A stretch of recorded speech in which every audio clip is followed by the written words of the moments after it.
Georges-Henri Bautier, bonjour. Vous êtes un des avocats les plus médiatisés en Belgique, avocat mais aussi militant des droits de l'homme.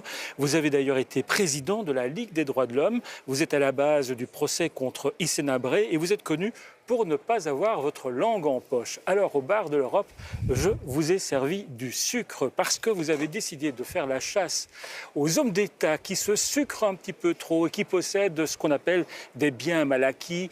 Vous visez notamment le président Sassou Nguesso au Congo-Brazza, l'ancien président gambien ou encore le vice-président guinéen dont le procès commence cette semaine à Paris. Ça ressemble quand même à une chasse aux Africains ? Non.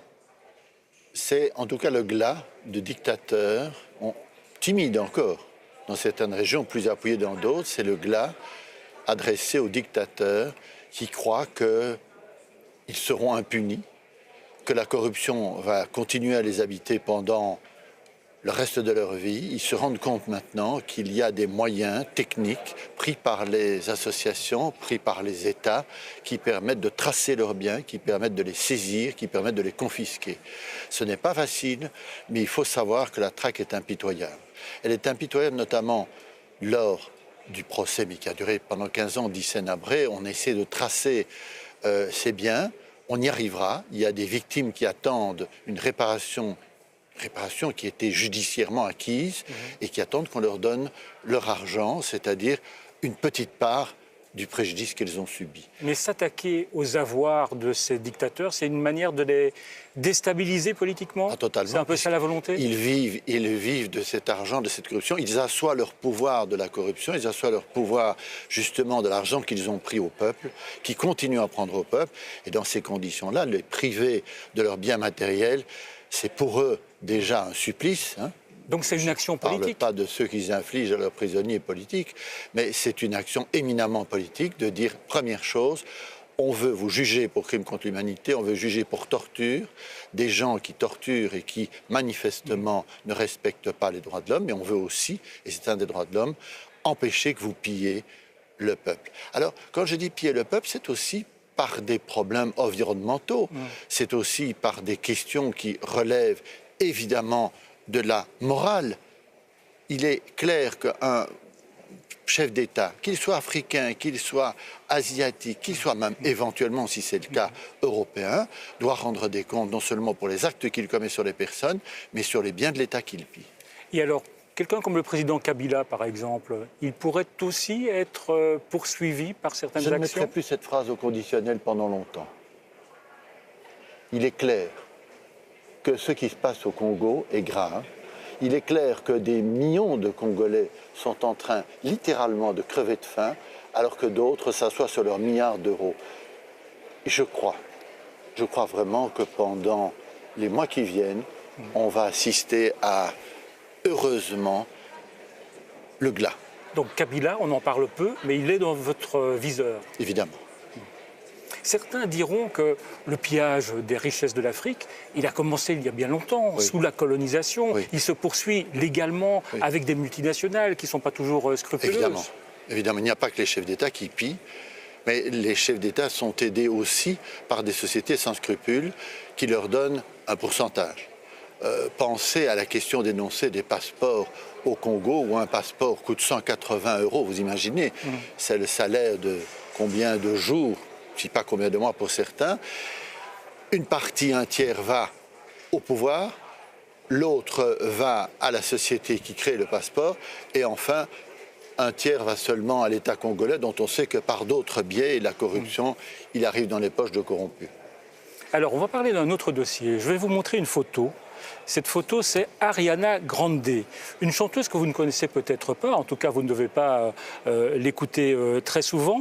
Elle se produisait à Manchester lors des attentats. Est-ce qu'aujourd'hui l'Europe ne doit pas renforcer ces mesures de surveillance, ou est-ce que le défenseur des droits de l'homme que vous êtes dit attention, il y a des limites à ne pas franchir ? Vous avez donné la réponse.